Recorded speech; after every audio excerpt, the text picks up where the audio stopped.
this, like this, like this. That's pretty good.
60-second minute of silence for people lost.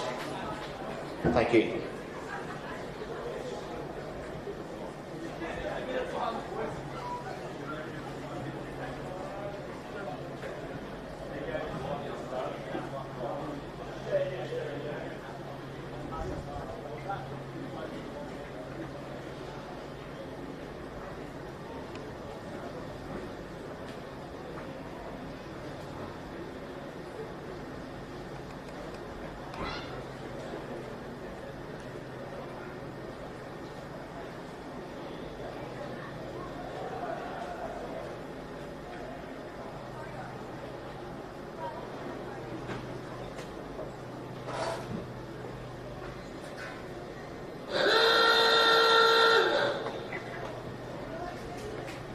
Okay, thanks, folks. We'd just like to welcome all of our sponsors here today, especially the guys from Bendigo Bank, Nightcliff Footy Club for supporting today, and the Battle of the Beaches. We'd like to say we've had more success over the years, but unfortunately Nightcliff are 4-0, so we'll see how we go about retrieving that back. But Bendigo Bank have been a great sponsor of the football club, Waratahs, and in particular through the community. And we'd like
welcome again, folks. Just while the guys are warming up, Just to let you know, the Bendigo Bank is donating $5,000 to the winner today, so $3,000 to the winner and $2,000 to their nominated charity, being DV Phones.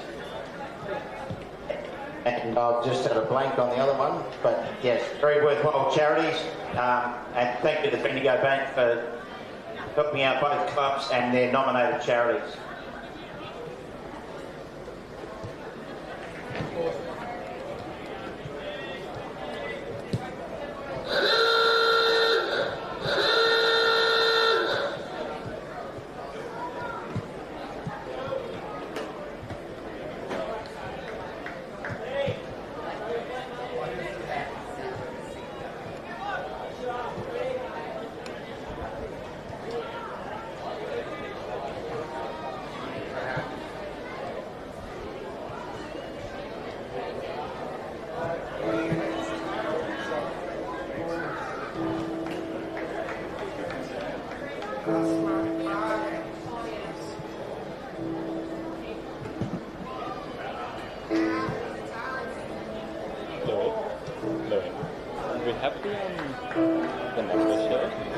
The other 3,000 was the Starlight Foundation. So thanks to the volunteers we did from the Bendigo Bank. If you need any money, hit him up.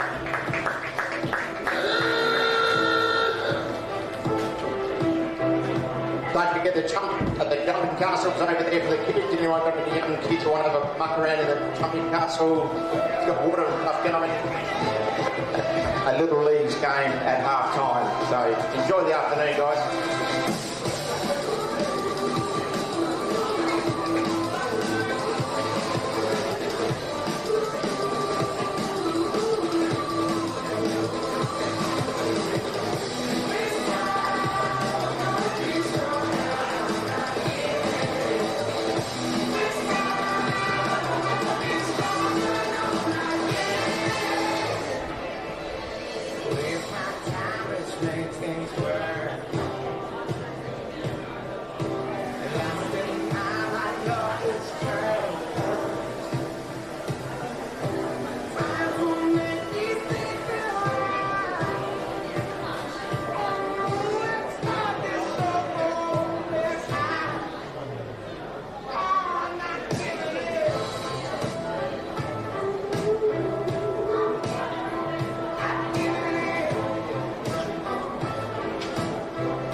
Joined this evening by Paul Maher in commentary. Welcome, Paul. Thanks, Stewie. Great to be here. Another sensational afternoon of NTFL footy.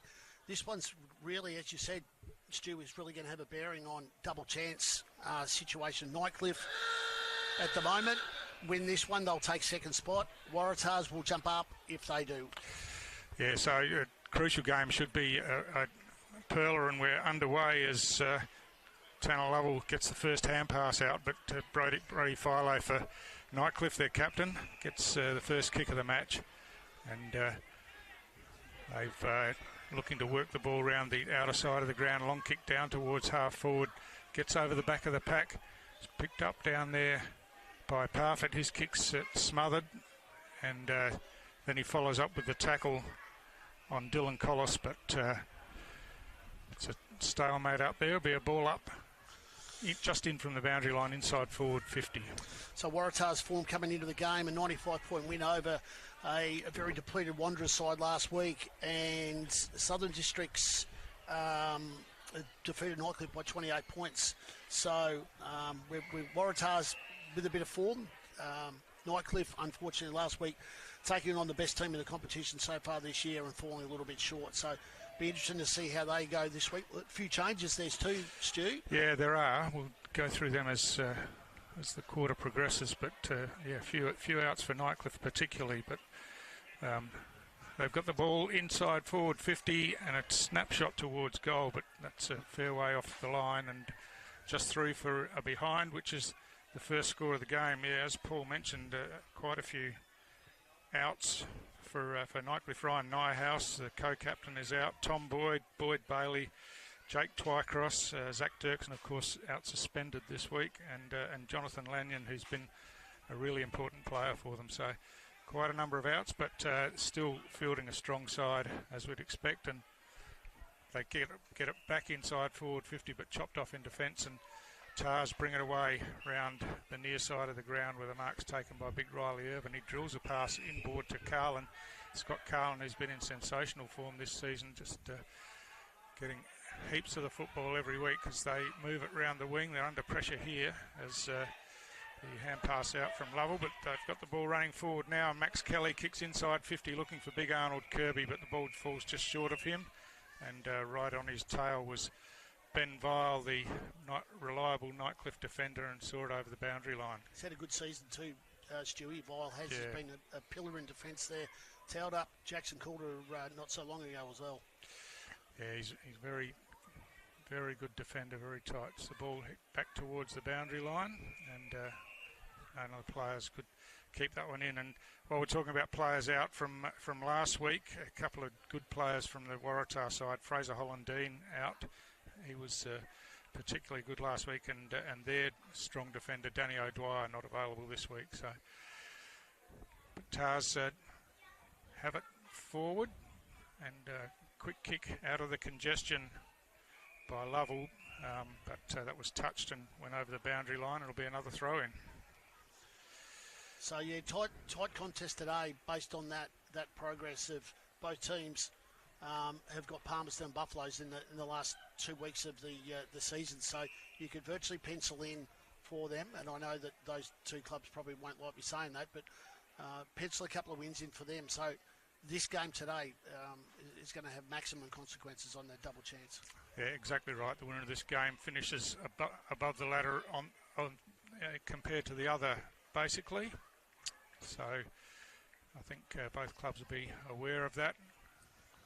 And keen for the win today, of course, and the prestige of winning the Battle of the Beaches.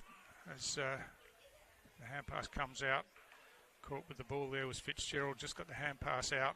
And, but now Tars looking to work it out the back. Some clever footwork and a quick kick forward from Timothy Kiranua, and Tars are off and running inside forward 50, but just punched away, and Nightcliff work it out of defence through the hands as Boldy gets a hand pass inboard, picked up by Politis, who gets a quick kick to the ball, but working back was Jorgensen for Tars, and he got it off to the big fella once again in Riley Irvin, who used the ball nicely again, but that kick going inside 50 just really didn't lift the eyes and blasted away, and Nightcliff will just set up behind the ball to chop it off.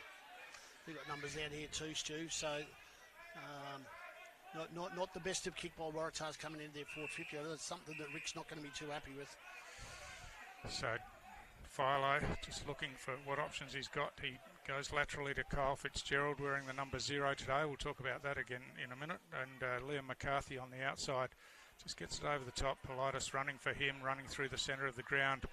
Now drives it long inside forward 50 to the marking contest. Cameron Eilert behind just tries to push his opponent underneath the ball. Couldn't get his hands to it as it slips out wide. Looks like a high tackle initially there, and that's been called. It'll be a Waratah free kick in the back half.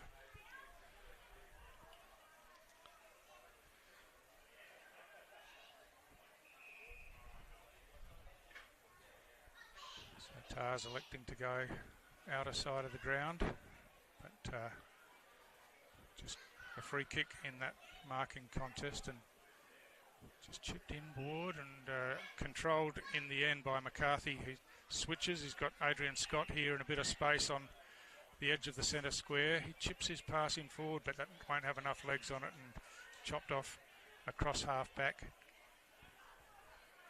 by O'Day, who chips it out wide. And Tars again looking initially to go to the outer side of the ground, now looking to switch back to the near side where Barty takes the mark by himself and chips it out wide, and he finds Puruntatameri. Stephen Puruntatameri at half back, shaping up for a long left foot kick down the line. It gets over the back, and the mark taken there by Shadforth. He read the fall of the ball really well there. He goes short to Irvin, just the required distance. He goes short again, and he finds Max Kelly right in front of the grandstand here, and getting plenty of advice from his supporters. Goes long inside 50. No mark in that contest. The ball spills to the ground. Arnold Kirby gets a little toe poke out through the hands. It comes to Toma, who got the kick in. Oh, there's a strong tackle going forward. Shadforth it was laying the tackle, and Stanley Cox stands up and gives the ball back to the umpire as Kirby does the ruck work, just pushes his opponent out of the way, but then had to hand pass as he was tackled. Parfitt working back in deep in defence, kicks the ball short and finds Politis on the get-out kick at half-back. Petros Politis, another one who's had a good season, kicks long down the line. Oh, a big leap from Irvin. Got his hand to the ball, couldn't hold the mark. It spills to the middle of the ground now, and Tars working it through the hands. Sinnott kicks forward, but well read by Vile, and he takes the intercept mark and chips out wide to his teammate McCarthy. McCarthy swings back on the left into the middle of the ground. Adrian Scott again has found himself in some space. He's got his captain Philo by himself out wide. That's the way he goes and delivers well. Philo calling for someone to lead to him. Had to hold up his kick, and the kick didn't come in, the lead didn't come in quick enough. Parfitt cleans up the mess there, kicks inside forward 50, and the mark spilt, which would have led to a shot at goal. So that was Fergus Green that really had a chest mark there that he spilt and should have taken, Paul. Yeah, it's very stop-start, isn't it, Stu? There's not a great deal of authority being held. We've seen two inside 50s from both teams, and they've kicked it straight to that turnover spot.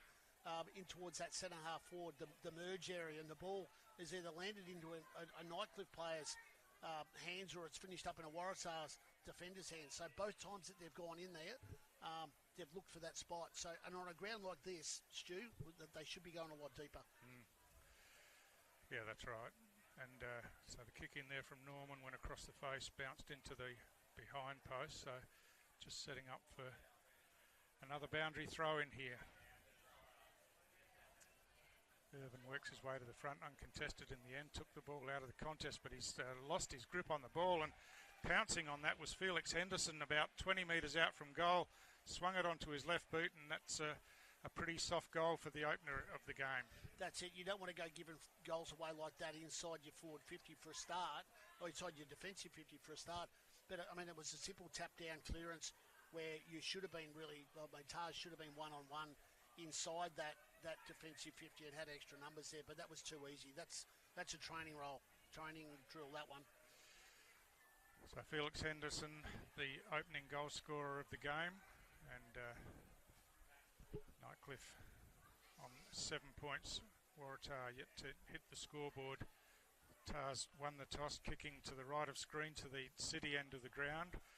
I think the breeze is pretty much straight across the ground from behind our backs in the grandstand, as Fitzgerald doing the ruck work for Nightcliff just pushed his opponent out the way, took it out of the contest and got it forward. There's a kick to a dangerous area at the top of the goal square. There's a holding free kick being paid here, and it's going to go Nightcliff's way. I think Brody Emboscado thought the free kick was his, but the umpire saw it differently, and it's going to be a Nightcliff free kick directly in front of goal. Well, it was a bit Greco-Roman wrestling down there. There was all four of them had hands on each other there for a while, and it was Nightcliff, I think, lucky to pull the short straw out then.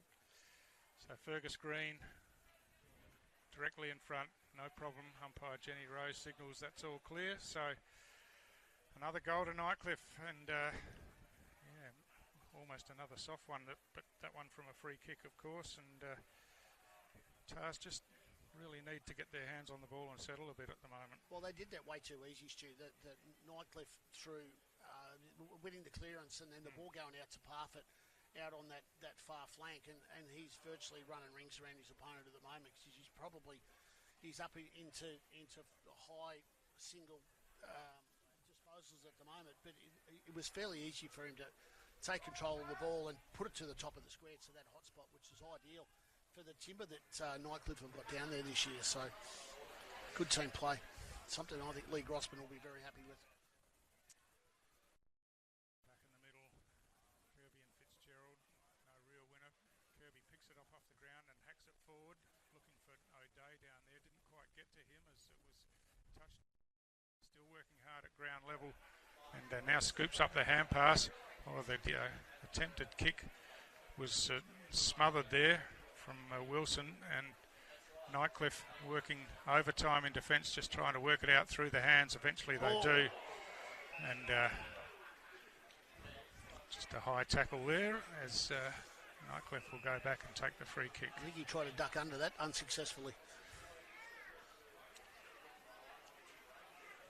So long kick down, punched away from behind, a quick kick forward, but Dylan Collis just sitting back, waiting for that quick kick out all by himself. Drives the ball into half forward again. O'Day, clever work, close to the boundary line, just got past his opponent.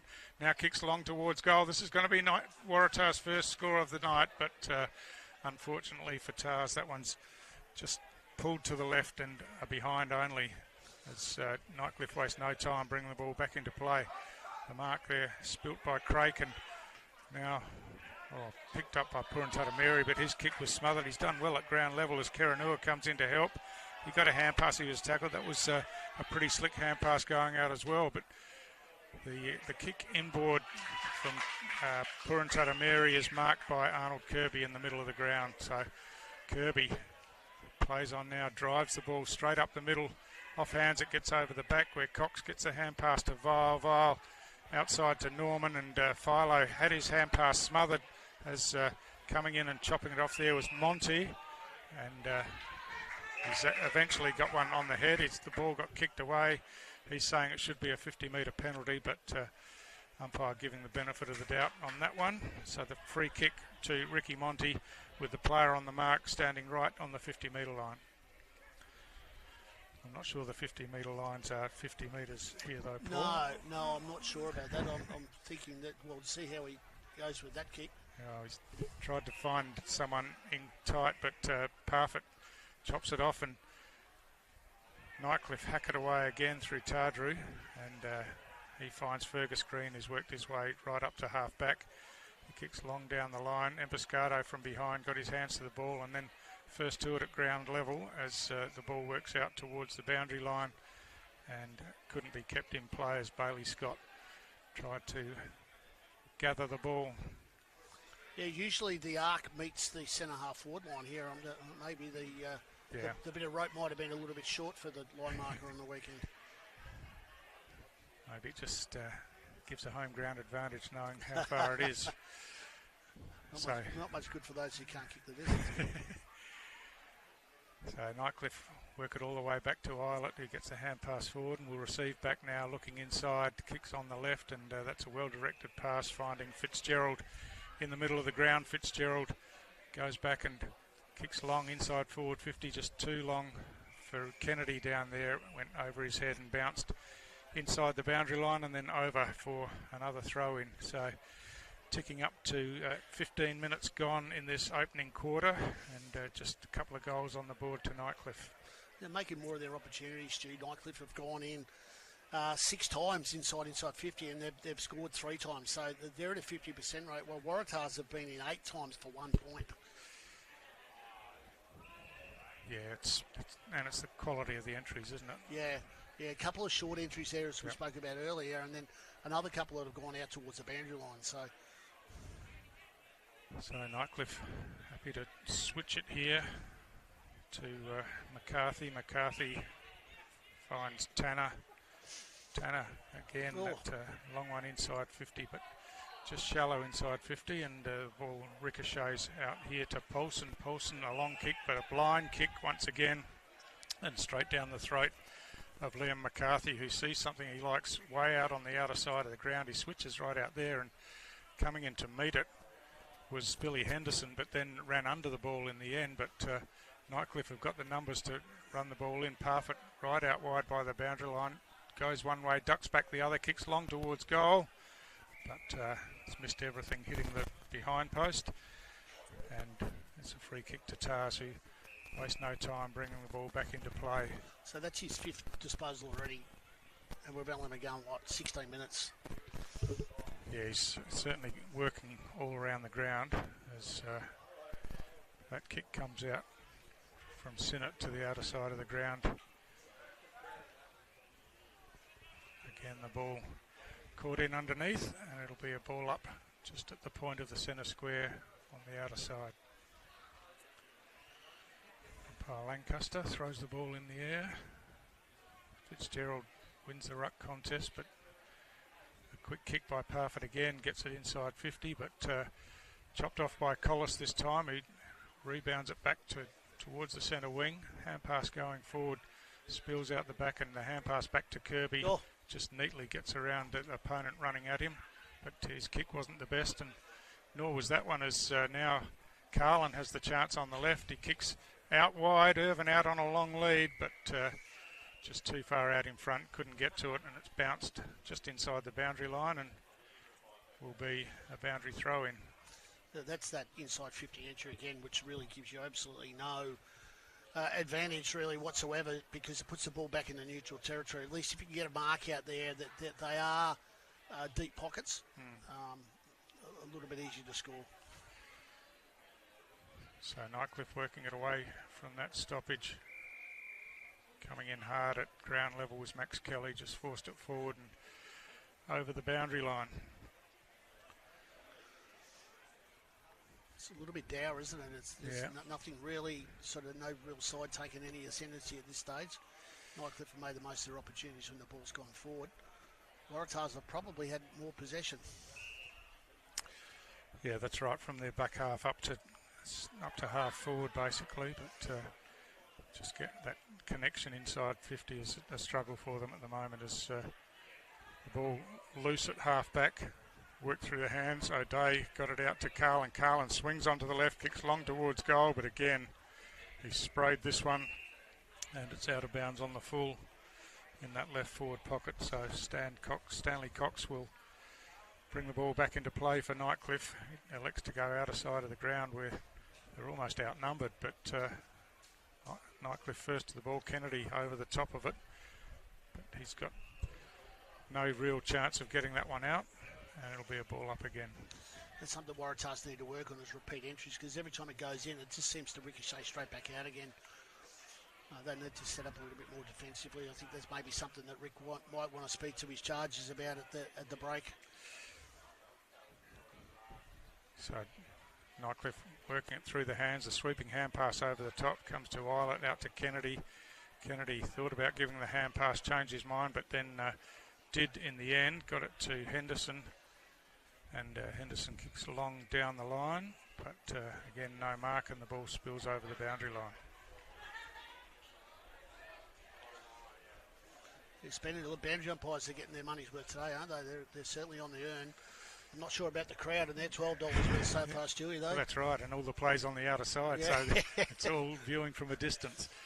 As out of that ruck contest, almost taken, but just not taken cleanly, which put the pressure on and forced another ball up as we tick into the time on period in this first quarter. Shouldn't be an overly long first quarter, I wouldn't think. Just a couple of goals on the board as Tar's trying to work it out of the congestion again, but again the hand pass is smothered, and the quick kick forward from Lorna goes high towards half forward, or just falling heavily to the ground on his back out there was Bailey Scott, and he picks himself up. Looks a little bit sore, but I'm sure he'll run that off. Is that an ambitions and capabilities issue, that one, Stewie, I think? So throw in again at ground level, no clear possession. The paddle comes out, and Lorna receives on the outside, kicks long to the goal square.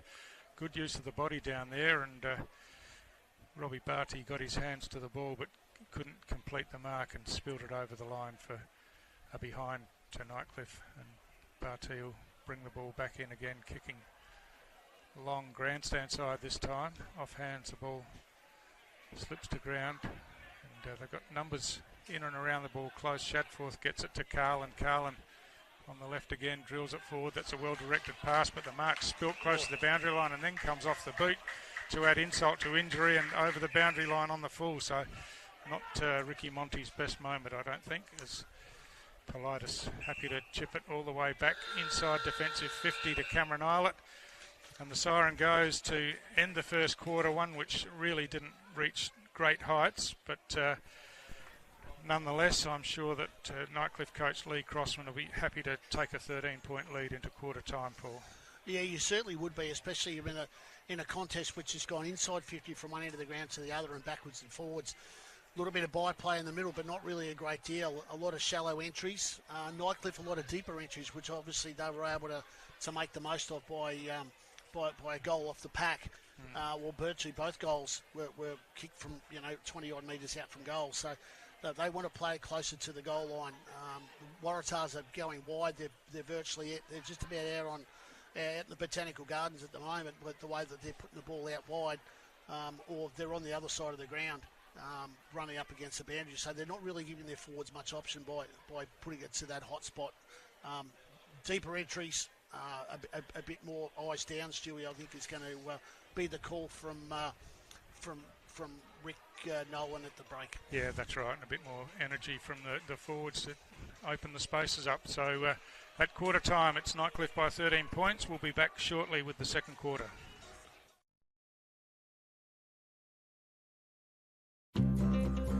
Love exploring the territory? If you do, it's good to know that with TIO Comprehensive Car Insurance, if you have an accident covered by your policy, we're here to help with the reasonable costs of towing, as well as your additional emergency accommodation and travelling costs. So get out there and explore. Get a quote today. TIO, we're for Territorians. Kazali's Palmerston Club. Come and check out our cafe, open 7 days a week. Our kids club is open Wednesday to Sunday nights, including weekend lunchtime.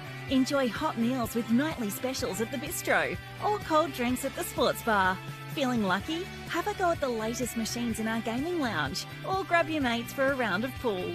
Family gatherings or casual meetings, we have something for everyone. Kazali's Palmerston Club, making a difference.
Welcome back to Gardens Oval. It's round 16 action of the TIO NTFL Men's Premier League.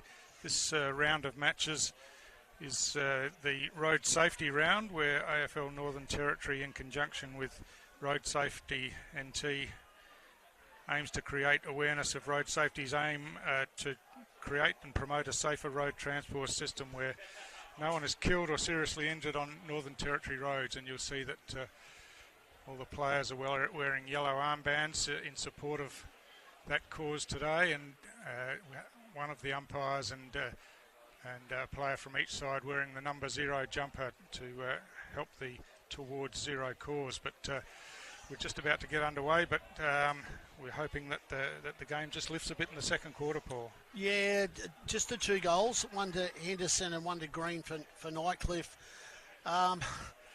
Nightcliff touched the ball about 25 more times. Lovell was 6 and Monty with 5 for Waratahs. McCarthy with 10, Philo with 9 and Parfitt with 8 disposals. So you can see the engine room for Nightcliff are working very, very well together. But it's inside 50s are exactly the same. Stewie, 10 apiece. So, well, Tars have got the first inside 50 of the second quarter, but the kick over the shoulder from O'Day was pretty easily chopped off in defence by Billy Henderson, who switches across the face of goal. They've run themselves into a bit of trouble now, and there's a chance for Tars as shrugging the tackle was Monty, who has a snapshot towards goal, and Ricky Monty has got the early one for Tars, their first of the game, coming in the opening minute of the second quarter, and just a bit casual trying to work the ball out of defence then, Nightcliff. They were very much so. Is that usually the plan is that the first 2 kicks go down the line, and once you break defensive 50, you might start changing direction, but they decided to change direction early on, and by coming inside and just popped the ball up into the air, and Monty was able to get the crumbs off the contest. Beautiful right foot snaps, Stewie. Well, he'd be pretty happy with that after he spilt the mark and then toe poked it out on the full late in that first quarter. 1 for 1, he's back to levels pegging. So back in the middle, hit out one by Fitzgerald for Nightcliff, but they've got it running forward now, and Scott runs onto that one, breaks away and kicks long to the goal square. It's a pretty good kick, punched away from behind. Good tidy up work, but they're under pressure again. But Keranua, cool under the crisis, gets the hand pass out, looking for his captain there in Collis, but just hand pass didn't have enough on it to reach him, and it's worked over the boundary line for a throw in. Very good forward pressure there from Nightcliff too. Was that they sort of came at it with pace to bomb that ball in there from Scott. And then had to put the forward pressure on to hold it in there. So it's a good inside 50 hold for them. So Tars trying to work it out. Scott again involved in the action again. Just a burst of speed, gets a couple of steps space and gets the kick inside forward 50. There's a free kick here in the marking contest, and it's going to go Nightcliff's way. But just talking about Adrian Scott, he's been in and out of the side a bit this year. Was a pretty consistent performer for him last year. Still under 18 age and played a bit of under 18 football this season, but it's just a point of difference at the moment. Just got that bit of speed to open it up a bit for Nightcliff, which has been important on this wing. Yeah, he's just sat back, hasn't he, and waited for the ball to virtually come out towards him and then attacked it. So he's playing a little bit of defensive wing role, although I would say that Lee Grossman would like him to run both ways, but as per a lot of wingers, they only know the goal way end. So, but Blake Lorna, kick looks pretty good. It is straight through the middle, so the free kick was paid, and Lorna made no mistake from the set shot. But that was great work from Scott. Two drives inside 50, forward entries there, virtually one after the other, and both had some sort of impact.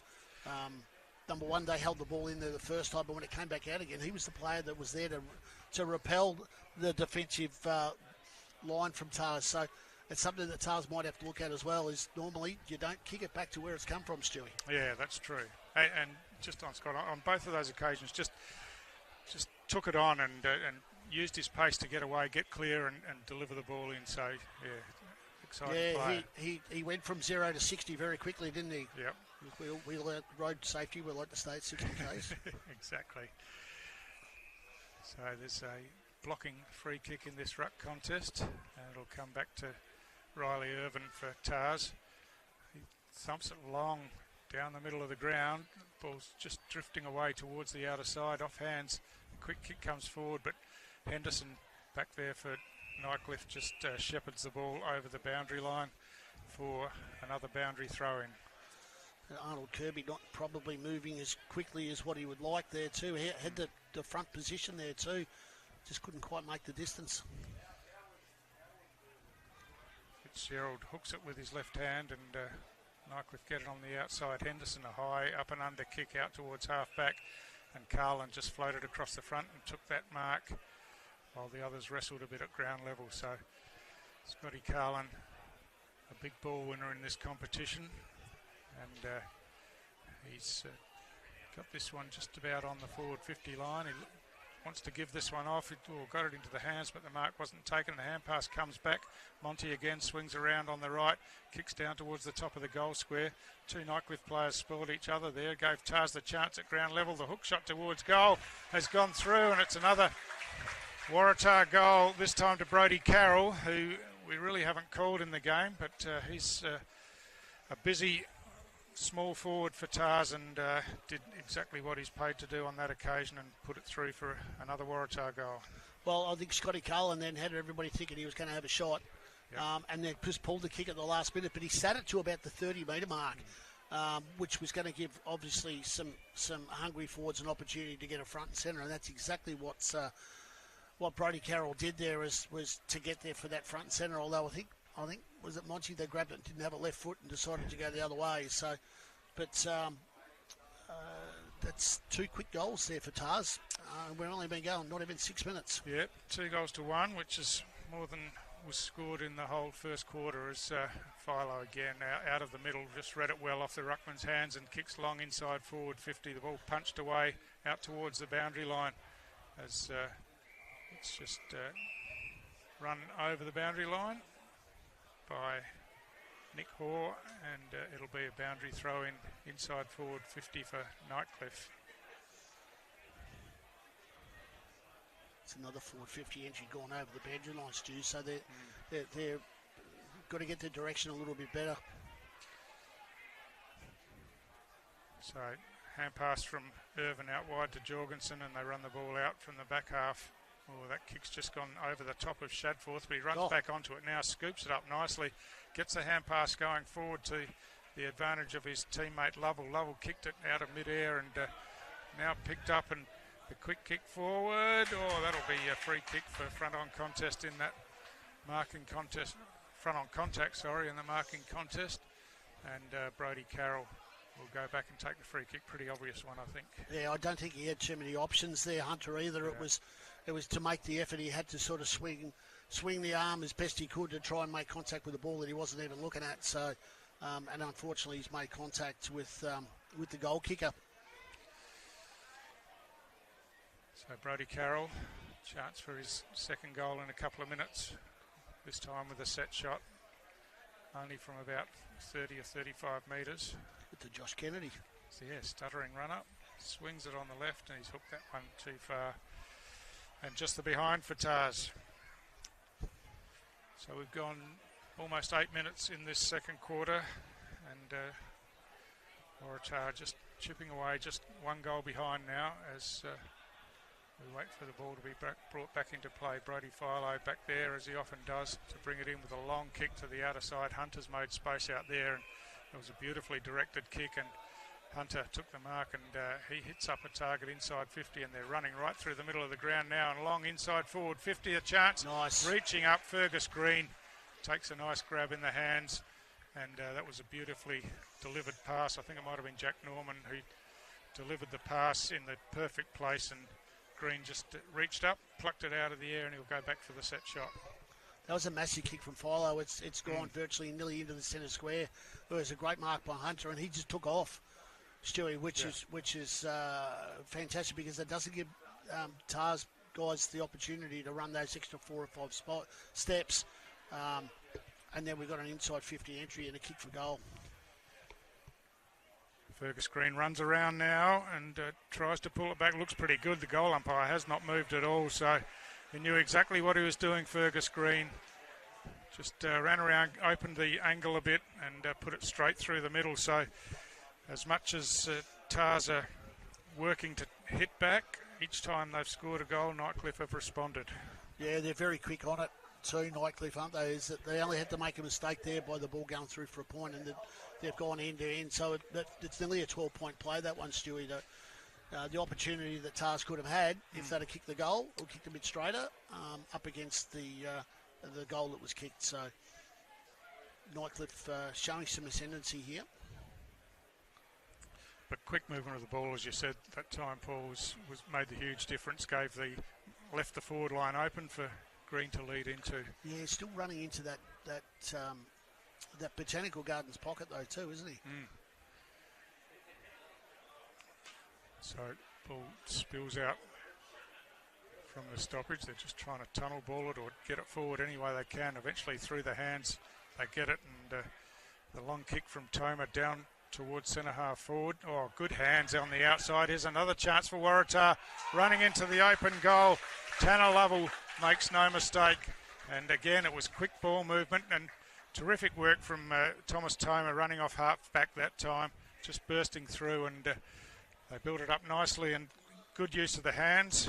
And Tanner Lovell on the outside had a little bit of space, had time to steady up, straighten himself up and put it straight through the middle. Well, that was their inside players out of that centre bounce, where they were able to continue to fight for the ball until they won that clearance, and some great running there from Tanner Lovell, who virtually probably ran half the length of the ground to get on the end of the chain and then kick the goal. So he's in pretty good form too. Won the medal in the Foundation Cup last weekend as well. Yeah, he was good. As they work it through the hands, Wilson got the hand pass over the top, got some contact afterwards. Advantage is paid as the kick comes inside 50, punched away by Hunter from behind, and he's working at ground level trying to get it out, but picked up here, and the kick across the face of goal into the corridor. Brodie Carroll pretty clever there, and it's nicely marked again by Max Kelly this time, and he is directly in front, just about 30 metres out from goal. Geez, this game's picked up a couple of gears, hasn't it, in the second quarter? Mind you, it needed to. But yeah, that's certainly a lot faster, and the ball movement a lot quicker, a lot better. So Max Kelly now the chance for Tars to score 2 in a row for the first time in the game. Straight in front, it's not going to be. Just inside the behind post for a point. So a let off there for Nightcliff. Didn't look overly comfortable, did he? No. Liam McCarthy for Nightcliff to bring the ball back into play. Goes outer side. That's a well-placed kick into the hands of Jack Norman out by the scoreboard on the outer side. But a bit of a slow play this time as there's a bit going on behind as his kick gets over the top off hands. It's picked up by Cox, who bangs it forward. Oh, the mark spilt, but Fergus Green back onto it, tries to paddle forward, loses his footing. Barty sweeps in, picks it up, ducks back and gets caught. Got the hand pass clear, trying to break away out of defence. Out of there was Bailey Scott, but his hand pass resulted in a free kick to Kiranua, who gave it back to Scott. Scott now drills a pass forward, just at the feet of Scott Carlin, couldn't pick it up on the half volley, and Nightcliff again work it away. Boldy just trying to work the ball forward, got scragged a bit, lost control of the ball, and now it's all Tars running forward from that loose ball. Hand pass comes to the outside, and now long kick inside forward 50. Working hard at ground level. Monty again, he's caught with the ball, got it out. The hand pass comes across, and eventually they work it into space where Brodie Carroll on his favoured left boot just swings around and chips it through, and they worked that pretty well. Nightcliff defence were working hard, closing them down, but they just kept finding a loose, and eventually Brodie Carroll had a bit more space and was able to steady and kick the goal. Well, that was like the Warrior Army were heading forwards, like in going into battle. They just ran in numbers, and every time they went one handball wider, there was another red jumper. So they just backed each other up there all the way along and set themselves up. So for every Waratah player on the outside, where's the Nightcliff bloke? That's the question that you've got to ask, is that these guys are pushing up from a half-back flank and becoming an option out the side. And that's Carroll's second goal for the day and showing some form already. Yeah, that's right. We didn't see him much in the first quarter, but he's really become a factor in this second quarter. And Waratah hit the lead for the first time in the game. They've got a 1-point margin as we go past 14 minutes in this second quarter. So back in the middle of the ground and wrestling for the ball in there was Lockie Wilson. Couldn't break free, and it'll be a ball up as Kirby in front taps it down. There's going to be a holding free kick here. It's going to go Tar's way, and a short kick from Lovell finds Collis. Collis goes wide, and that's a well-directed kick, and the mark taken by Sinnott. Sinnott drills a pass inside forward 50, and he finds it another one of those midfielders who've worked their way forward, given an option, and it's Lockie Wilson once again who takes that mark inside 50, and will have a set shot from about 40 out. Yeah, it's just short, sharp kicks, isn't it? They're changing directions. And they're on the move every time. Every time they get the ball, they're on the move. They don't hold. They don't wait for it. They just want to give it off as quickly as they can. So Wilson, that one was always right. I don't think it has made the distance just here, but with never threatening the goal, that set shot. So a couple of chances they've missed as well. So they've had a pretty good quarter with 4 goals to 2. But could have been better, as Politis gets on the end of this one at half-back and just takes the mark and settles things down, because it's just a wall of players in front of him as he bombs it long down the line. Ball punched away, and over the boundary line was the tall fella Jorgensen, who came up and punched that one away. Jorgensen playing in defence today. I saw him earlier in the year where he was a goal kicker for them, so happy to mix things up, obviously. That was a good clearance out of that defensive line there by Nightcliff. They've got that halfway down the field to reset now. Kirby from behind got a fair piece on that one. And Paulson at ground level, just on the outside of the boot going forward. It's trapped by Parfitt, who swings a hand pass out to Cox. Cox ran back into traffic, and a kick out wide. Sorry, that was Tardru who ran back into traffic, and it's Politis. He'd like to have that one back, I think. Just leaned back on that as he tried the short pass and squirted over the boundary line on the full. Poulsen, plenty of energy, looks to go long. Oh, big leap, but the mark not held, and Cox comes in now. He takes a tackle, might have been high, and it'll be a Nightcliff free kick in the back pocket. Oh, the ground's not that small. He's kicked it out on the full from 8 metres away. So Nightcliff looking to run it now with the hand pass over the top to McCarthy, who goes into the middle of the ground, but that's not well directed at all. And Nick Hoare easily takes that intercept mark and then drills it back inside forward 50. O'Day, ball bounced over his head, but he was able to run back onto it and chip the kick towards goal. But again, this one's wide and wide of everything and out of bounds on the full. It's another wasted entry. Although they switched the ball from one side of the ground to the other then, but bar that, obviously that kick from Nightcliff, which should have probably gone down the line, found herself more in towards centre wing, which would have opened up Nightcliff's defences.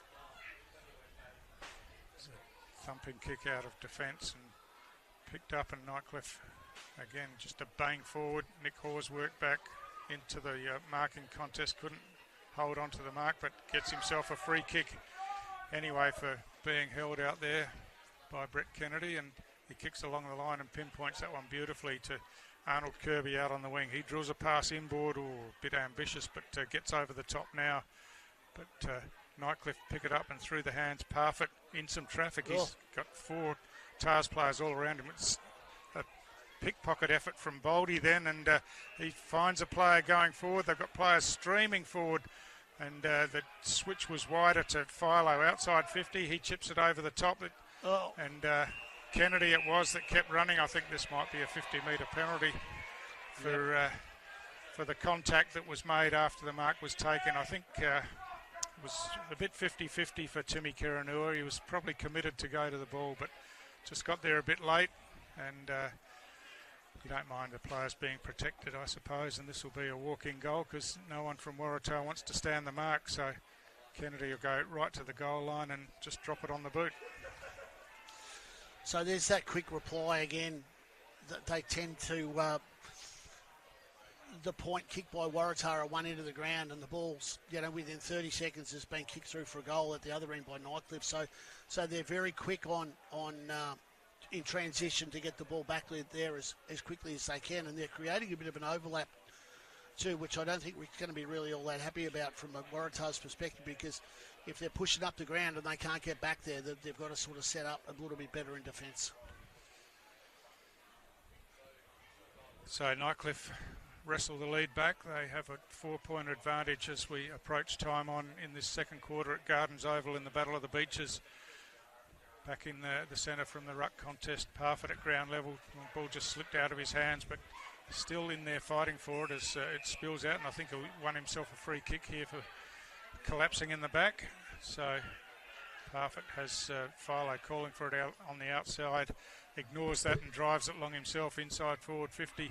Off hands, the ball gets to the back of the pack as the hand pass comes up to Cameron Eilert. He chips a kick forward, but a big leap and a strong mark taken by Bailey Scott for Waratah.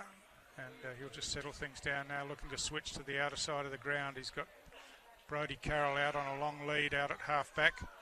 And Carroll just looking at his options ahead. Carlin was in space inside. He ignored that and went long to the contest instead. And Nightcliff at ground level first hands to the ball. Ball was almost slapped out of the hand there, but a throw was paid as the sweeping hand pass comes forward, and they're running inside forward 50 again. Shadforth runs onto that one, gets it over the top to Hutt by boot, chips back into Brodie Carroll. So terrific running from Brodie Carroll. He got the cutout pass at half back to bring the ball out from defence and just kept running forward, and eventually he's in the corridor 20 metres out directly in front and got on the end of the pass inboard.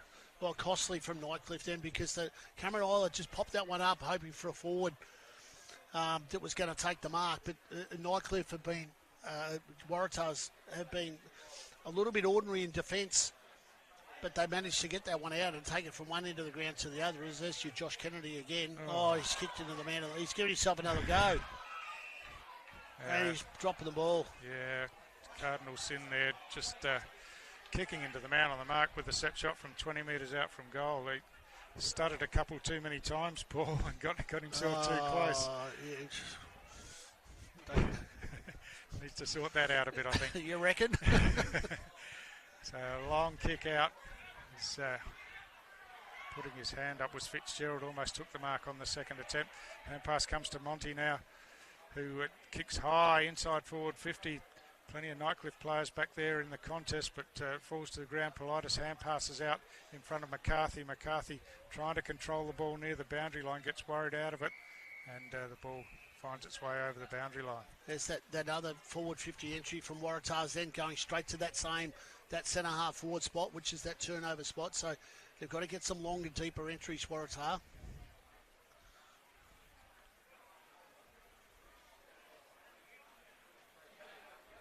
Fitzgerald winning the hit out, just advances at 20 metres or so. Carlin got on the end of it, but got wrapped in the tackle, and the ball spilled out over the boundary line. So it'll be a throw in once again. So 23 minutes, 4 points in favour of Nightcliff. Yeah, the game's certainly tightened up on the scoreboard and opened up a bit with 7 goals scored in the quarter so far, as it was Fitzgerald doing the ruck work and at ground level, and there's a free kick been found, and it's going to go his way. He gives off by hand to Philo, who's usually lurking around for the quick receive from the free kick or mark, but his kick down the line is off hands and over the boundary line. He's not hanging around the back of the pack. Stewie, is that what you're saying? He's a good user of the football, so it's probably smart football to give it to him. Smart team play. I think Gary Ablett won a couple of Brownlows doing the same. So from the throw, Fitzgerald uncontested, got the hand pass out, but now it's Tars working it through the hands, gets on the outside again, and a long kick down the line in front of the scoreboard on the outer side there. The ball spills forward. No one can pick it up in the congestion as again it's close to the line. A free kick's been found and it's going to go Nightcliff's way out there. So the switch kick comes right back and across to McCarthy. McCarthy's off and running now, looking to switch again. Stanley Cox in some space, reaches up and takes the mark overhead. He's got Henderson short, ignores that, goes longer, looking for Kennedy, and Kennedy this time takes a nice mark in the hands out in front.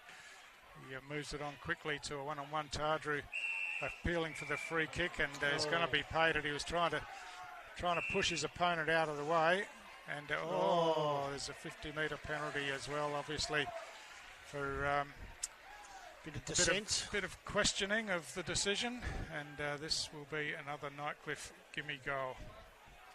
So Lucky Tardrew is kicking from about 15 metres out on a slight angle.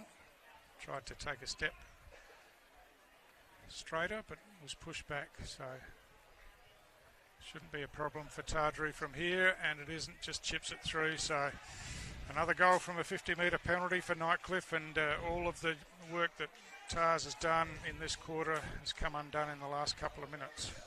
Yeah, a little bit undisciplined. The free kicks there, it doesn't matter what you say. I've never seen an umpire change a decision, though I did see some interesting decisions last week. But anyway, it's not going to happen. And it's he could have been saying it to himself. He could have been saying it to a teammate. He could have been directing it towards the umpire. But if you don't say anything, nothing happens. Exactly right. And we've had the conversation during the week. Some players on report for just going too far in some of that chat back, and they pay the cost ultimately with players being suspended this week. So just get on with it, and umpire calls it as he sees it every time. So Cameron Eilert sweeps across the back of the centre there and delivers nicely to Montalban. Montalban on the outside gives the hand pass, and the kick forward by Crake, inside forward 50, but well read and well marked by Timmy Keranua. Keranua in the back 50 for Tars, indicating he wants to go long down the line around that outer side. He had the height of Jorgensen out there, but he got knocked out of the way and the ball spilled over the boundary line for another throw in. Kicked it straight back to where it came from there too, Stu. Yep, so once again. But you've got to have the option, got to have players making the option the other way. Well, that's it. I suppose at the 26-minute mark, the legs are getting a little bit weary, that the boys aren't prepared to push over. They just want to play it safe, but you can't really play it safe when Nightcliff have on ball brigade are racking up possessions like they are, but as we see a turnover here in the centre of the ground. Yeah, chance for Tars now. The hand pass comes to O'Day, kicks to a pretty open forward line, long, deep forward. It's punched away from behind. Oh, running onto it was Toma there, but couldn't control the ball. But it's a Nightcliff, it's a Waratah free kick anyway, and I think it's going to be Brody Carroll again. So maybe he'll go back a little bit further and give himself plenty of room to kick the goal. With siren must only be moments away, you would imagine. He needs to get rid of the skip. That's what he needs to do. So he's gone back a long way this time. He must be 40 metres from the player on the mark, and coming in now. The stutter hasn't gone, Paul, but he's a bit further back. Well, only just got it over the player on the mark. And did he reach the goal? The Nightcliff players think that they've got a hand to it. Goal umpire Jenny Rowe doesn't, so it's just snuck through. But interestingly, there was no Waratah players on the line there. They'd given it away that he was going to make that distance pretty easily. But in the end, he's snuck it through, and he's got his third goal for the quarter. Well, just in the right place at the right time on the end of that free kick as well, which I'm not really sure what that was paid for. It was in the pack. It was either a holding or a too high. But they've made the most of it. Another inside 50 entry for Waratahs, and they're winning, by far winning the quarter. So 5 goals. That's right. 5 goals to 4. So yeah, that's right. So as we said, after just 2 goals between them in the opening quarter, the game's opened up a fair bit. Emboscado from behind got his hands to it, couldn't control the mark. Kennedy at ground level, hand passes out the back looking for Norman, who gives it to Tardru. Tardru drills the pass inside forward 50, and that's a beautifully directed kick. And again, it's Nightcliff with the chance to hit back as Alex Montalban takes the mark just before the siren sounded. The player on the mark is only about 35 metres from goal, so Montalban will be told that he can't run around. He has to run a straight line towards goal, and he'll go back and have the set shot. And Nightcliff have the lead at half time, and this kick potentially extends that lead. Well, you just can't stop, really, can you? From a Waratah perspective, is that they'd kick the goal, and the next thing to do, about 30 seconds left, is that one's gone a little bit to the near side. Yep, just missed to the right, touched the goalpost in fact. So a let off for Nightcliff for Waratah after the siren, but at half time Nightcliff by 5 points after Waratah won the quarter and just chipped a little bit off what was an 11-point margin at quarter time.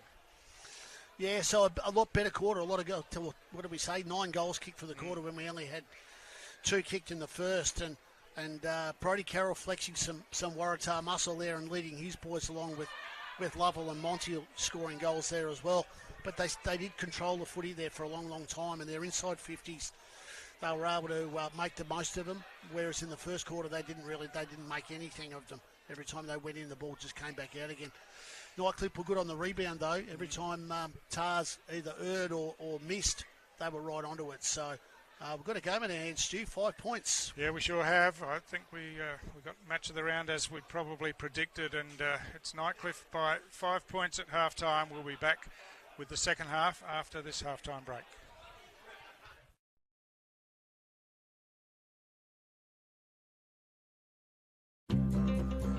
Love exploring the territory? If you do, it's good to know that with TIO Comprehensive Car Insurance, if you have an accident covered by your policy, we're here to help with the reasonable costs of towing, as well as your additional emergency accommodation and travelling costs. So get out there and explore. Get a quote today. TIO, we're for Territorians. Kazali's Palmerston Club. Come and check out our cafe, open 7 days a week. Our kids club is open Wednesday to Sunday nights, including weekend lunchtime. Enjoy hot meals with nightly specials at the bistro or cold drinks at the sports bar. Feeling lucky? Have a go at the latest machines in our gaming lounge or grab your mates for a round of pool. Family gatherings or casual meetings, we have something for everyone. Kazali's Palmerston Club, making a difference.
Welcome back to Gardens Oval for the second half of this round 16 2024-25 TIO NTFL Men's Premier League match. It's the battle of 4th versus 5th at the moment, but both teams a realistic chance in the premiership race. Waratah and Nightcliff at the home of Waratah, of course. My name's Stu Davis. I'm joined by Paul Maher. We've got a close one, Paul. We certainly have, Stu. That was a sensational quarter by Waratah after a very lacklustre first quarter. 5 goals they polled on to turn what was a 13-point deficit into a 5-point deficit. Nightcliff bounced back with 4 quick goals on the back end of probably Waratah's errors. So they virtually controlled it. 12 inside 50s to 9. Clearances were fairly level, 8 to 9. But the big guns, McCarthy with 14 and Philo and Parfitt with 13 each, whereas Lovell has continued his good form with 11 and Monty and Carroll's and the Carlins with 9. So Nightcliff with the first clearance comes out wide to Fitzgerald, drives the ball long inside forward 50, but just over the head of his target, Cameron Islet, and bounces inside the boundary line and then skids over for a boundary throw in about 25 metres around from the Nightcliff goal. Nightcliff kicking to the high school end, the left of screen in this third quarter, and in that first quarter, of course, kicked the only 2 goals of the quarter, kicking to that end of the ground. So Cox into the ruck at the moment, got up and got it a fist to it. Brody Philo picks up the loose ball, kicks it inside forward 50, and Brody Emboscado took the mark and then took some contact as he was coming down, and that'll be a 50-metre penalty, and looks a little bit worse for wear at the moment as he's just laying on his back. He's got the football wrapped up in his arms still, but he's getting helped to his feet by some teammates now, and looks like he's okay. He's on the jog and he'll be able to take his free kick. Just a bit of wind knocked out maybe. He gives off by hand, in fact, on the outside to Barty. Barty's kick's not the best, hit the ground, and Nightcliff able to pounce on this. This is a free kick for a high tackle going Parfitt's way. Parfitt swings around, wastes no time, kicks long inside 50 again. Cameron Islet once again the target. It's punched away from behind. Karanua out wide, gives by hand to Collis. Collis goes short, and he finds his teammate in Thomas Toma. Chips in short, but coming across, reading that one beautifully was Philo. Got his hands to it, but just couldn't keep hold of it, and it spills over the boundary line. Yeah, very interesting second quarter, Stu. It was virtually goal for goal there for a while. As I said, Waratah's probably had the majority of the play. Nightcliff were able to score on the back end of some of the errors, so that's something they'll need to clean up this quarter. So that one ricochets off the shins of Henderson and bounces over the boundary line. So Tars made about 30 metres from that play, and we have a boundary throw in right on the wing here.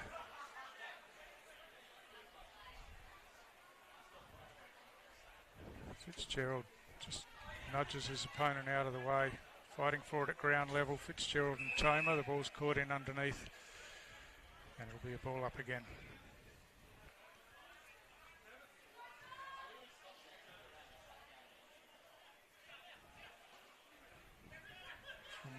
Good work there from Monty from that stoppage. Just made his way through the traffic, but his kick was a bit of an up and under. I think that might be out on the full off the boot of Max Kelly there from Tars, and Parfitt wants to take the free kick, but the umpire says it's not his kick. It's got to come back, and Liam McCarthy will get himself another possession.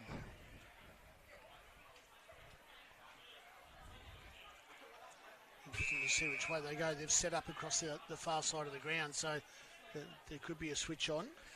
One-on-one all over the ground, really, as McCarthy thumps it long. Jorgensen gets in front, the ball slips through his hands out the back. Barty runs onto it. He gets tackled as the ball spills out.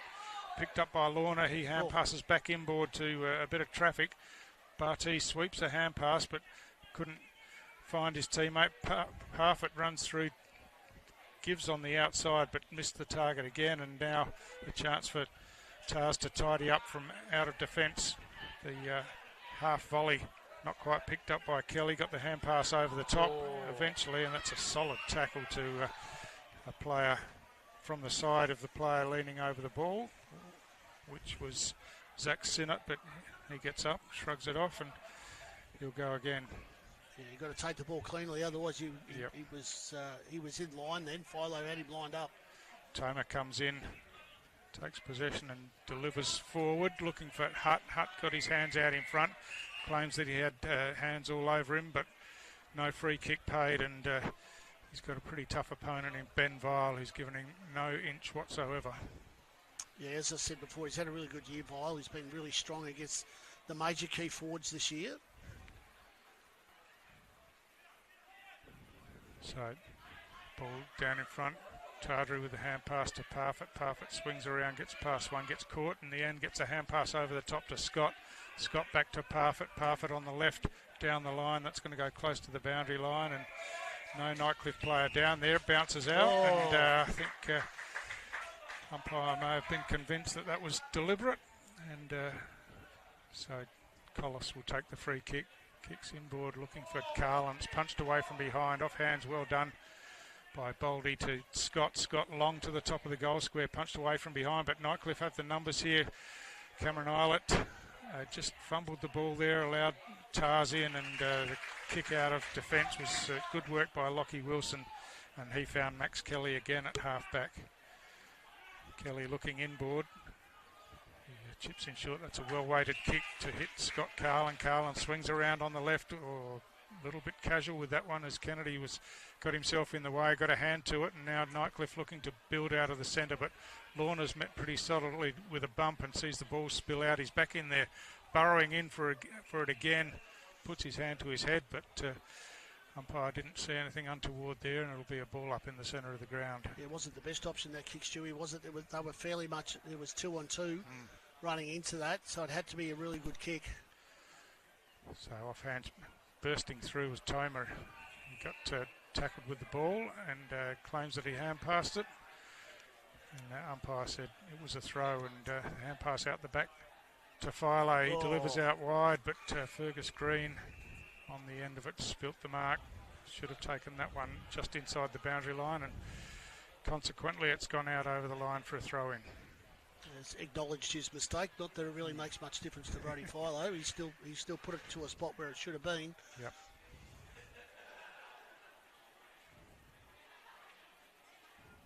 So in front, Irvin tried to take the ball, but eventually it comes back to Wilson. Wilson swings around on the right boot, kicks along the wing, but ground level, well done by Vile. Gave it by hand to Parfitt. Parfitt chips in towards centre half forward, but beautifully read by Lockie Wilson, who's really building into this game now through the midfield for Tars, and he takes the intercept mark at half-back. Goes down the middle of the ground, reaching over the top. Mark claimed and paid to Tanner Lovell. He wastes no time, kicks inside forward 50. Carroll out on the lead on the diving attempt, couldn't keep hold of the ball, and Nightcliff work it away nicely. Scott gives the hand pass. Oh, that's a high tackle, and it's going to be a report, I think, for high contact. They play on quickly now. Philo receives and delivers out wide to Kennedy. Kennedy, the far side of the centre circles at Gardens Oval here.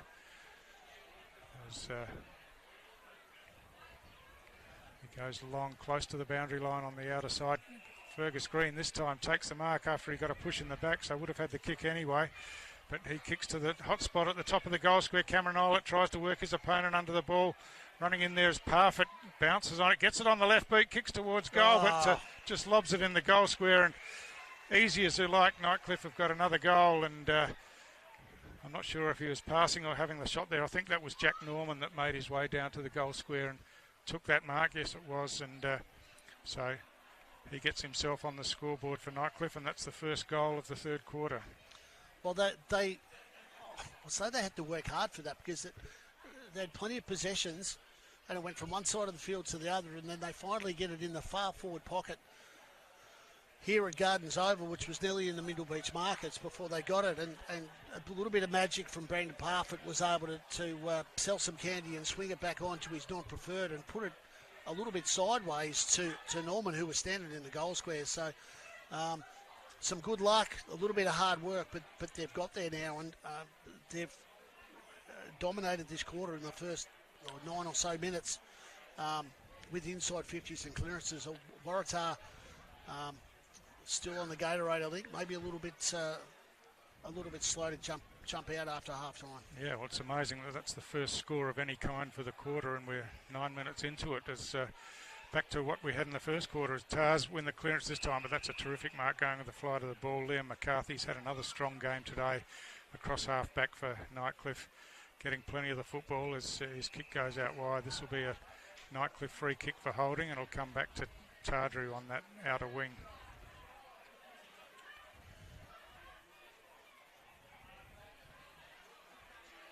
Lockie Tardru goes the short option inboard to Fitzgerald. Fitzgerald in space, plays on and kicks long, looking for Cox. Cox got his hand to the ball, couldn't take the mark, and Tars now run it away out of defence. O'Day got his hands to it, but spilt the mark, and that allowed Nightcliff to get in and work it through the hands again as they try to get it out. Strong tackle, and this time the ball's wrapped up right in the middle of Gardens Oval, and it'll be a ball up. Yeah, costly mistakes now, Stewie, isn't it? I mean, Tars are just a little bit there. A couple of times that had to have 1 or 2 grabs of the footy before they could get hold of it and get a kick out. And the pressure that Nightcliff are putting on them now is massive. So Brodie Carroll runs onto that loose ball, wheels around, nice, and delivers from the left foot to Shadforth in the corridor, about 20 metres out from goal, directly in front. So Brodie Carroll, as is often the case with left footers, keen to get around and get on that left foot rather than use the right, but he had the pace and the space to do so, and pass was perfect to Shadforth. Yeah, had to arch his back to get away from that tackle there, and it was he's been the form player for Tars today, as that one's just snuck through. Yes it has. So Clay Shadforth gets himself on the scoreboard, and Waratah get an answering goal to the one a minute or so ago to Jack Norman of Nightcliff. So just their second inside 50 for the quarter then too, Stu. So that gives you a bit of an indication to Nightcliff's dominance and what they've been able to do with the footy clearance-wise, and even footies inside their 50. So it's only crossed over there twice, and I think the first time that it crossed over there was the fact that Henderson, I think it was, that took the mark and stepped back over the line. Yeah, that's right. So with all that in mind, Tars are only 5 points behind, so you'd think that it gives them hope to forge on here. They played some good football in the second quarter, and they've got themselves on the board now as from the hit out goes forward, hacked off the ground by Lovell again. It kicks inside forward 50. Monty out in front, couldn't control the ball, and ball at ground level. It's wrapped up, and it'll be a ball up just inside 50. So like the coach's dilemma, isn't it? How did you play? We didn't play all that well, but we had a win, and in the discussion with Rick before the game, it was like, well, it'll be a lot better today if we do get the win. So that's all he's really looking for. I think that maybe on a day like today, when you're up against another top five club, is that you want to play the best way that you possibly can, but at the scoreboard is going to tell the story at the end of the day. Yeah, that's right. So you can win ugly. Yeah, exactly, and they'd be happy with that. A couple of weeks after this to fine-tune themselves going into finals, both teams. So both keen for the win here as Kennedy gets the clearance, kicks long. Fergus Green out the back, but it's chopped off there by Hoare, gets a hand pass over the top to Barty, and Tars looking to work it out of defence now. Comes back to Hoare, who sees something he likes in the middle of the ground, gives that a bit of air, but it manages to find its way to Tomo, who gives it off to Wilson running by. He kicks long. Toby Hutt's hit the ground there. Not sure what that was about, but Vile out in front got it back to his teammate Henderson, and they work it through the hands and eventually to Kennedy, who's now got space through the middle of the ground, gives off to Philo, drills a pass, but good defensive work by the big fella in Irvin. Got a fist to it, and that allows Tars to come away again through the captain. Collis finds O'Day in the middle of the ground. O'Day swings around on the right boot, tries to drill a pass. It's a bit of a wobbler. Bounces into the hands of Hutt now, who wheels around, gives off on the outside to Polson. Polson long from centre half forward, has banged it straight through the middle, and Ollie Polson scores his first goal for the game, and unbelievably, Waratah are in front on the scoreboard. Well, against the play, that one too, because Philo, not even about 17 seconds ago, was streaming through the middle of the ground and looked like he had put a absolute scorching kick on the chest of his key forward, only for the ball to be repelled. Waratah's defence has been a little bit lacklustre today, but stood tall in that occasion to be able to bring the ball back down. And Hutt, the mark and turn, and then the feign, and then the handball off to Polson was fantastic team play, which is what obviously we all know and how Rick Nolan coaches. It's about bringing everybody into the game and being the best that we can. So Nightcliff, as you said, Stewie, 1 point leaders, 15-minute mark, third quarter. Cox up high early, but Kirby won the hit out. It's batted back towards the centre of the ground as Baldy in there gets wrapped up in the tackle. He's going nowhere, and that'll be another ball up right in the centre of the ground.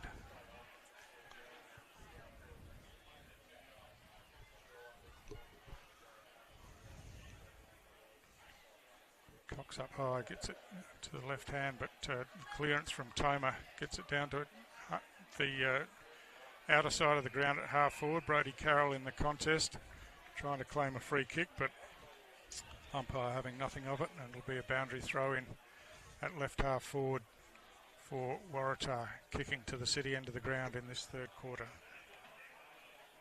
Cox with a leap again gets his hand to the ball at ground level. They're just trying to find some space to get it out into. It's pretty congested around the footy at the moment as Toma comes in.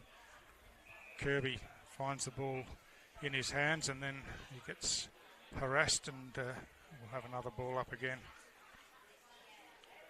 Cox trying to get over the top, but Kirby got his hands to it as the hand pass backwards, missed the target and went out of bounds, and again another stoppage. So pretty clogged up on the outer side of the ground at the moment.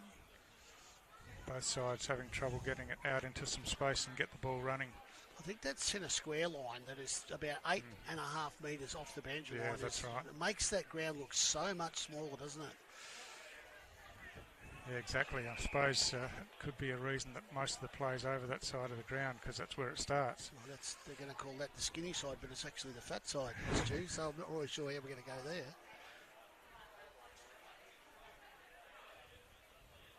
So again, the ball close to the boundary line and over, obviously trying to keep the circles away from the cricket pitch area to protect what is traditionally becomes a bit of a bog at this time of year at Gardens Oval with the circles in the middle, although we haven't had the rain that we often have until this time of year, so the ground is in really good condition at the moment. Kirby nudges his opponent under the ball and then couldn't take it cleanly from the ruck contest. It's just moving in inches at the moment, one way or the other, and no real possessions. It's just a bit of a mauling scrum going one way and then the other. Like an 8-year-old game of girls netball, isn't it? Not that there's anything wrong with netball. No, of course. At least they have zones to stay in. And the long flying kick here from Puruntuta Mary. Once the ball finally got out into a little bit of space, he had a kick off a step, but just missed to the left-hand side. So behind Tatars. It's brought back in by Philo. He goes short this time. And long kick out of defence down the line. Using his body out there was McCarthy, but he's going to be penalised. Umpire says there was a second motion there, and Dylan Collis will take the free kick. I just thought if you made contact and took the mark, it was okay. But anyway, that's one for the umpire's review.